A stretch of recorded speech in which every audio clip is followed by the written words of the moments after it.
Been a long time coming, but the United States removed a significant barrier with Cuba, an important step toward reestablishing diplomatic ties between the two nations. For the very latest, we're joined now by CCTV's Callebs. Mike, thanks very much. 6 months ago, when U.S. President Barack Obama first announced he wanted to normalize relations with Cuba, he hoped to get it on the fast track. That has not exactly happened, but today's move, a very significant step.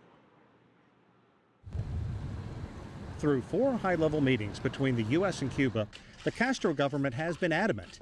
Any talk of moving forward and restoring diplomatic ties hinged on the U.S. removing Cuba from the list of state-sponsored terrorist countries.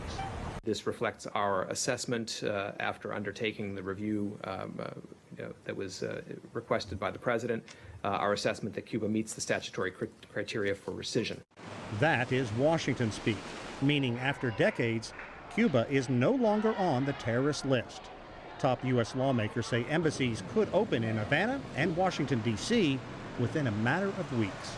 I would describe it in a way as this has been a key moment in history, and it's unfolding, and we're making a lot of progress, but we have a lot of work to do. U.S. President Barack Obama asked that Cuba be taken off the terrorist list 45 days ago.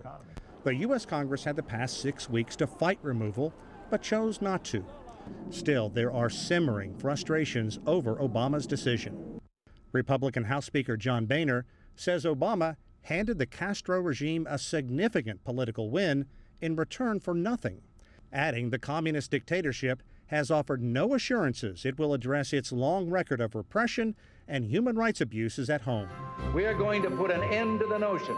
Ronald Reagan was U.S. president back in 1982 when Cuba found itself on the list for allegedly supporting terrorist activities in Latin America and Africa.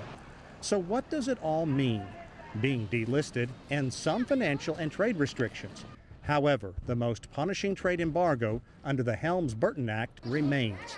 That means until the U.S. Congress ends the embargo, economic benefits for Cuba are limited.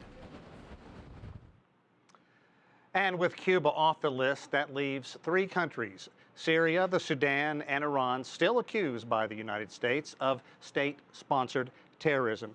But today's announcement is a very significant step as the U.S. and Cuba try to end 55-plus years of hostilities that date back, Mike, to the Cold War.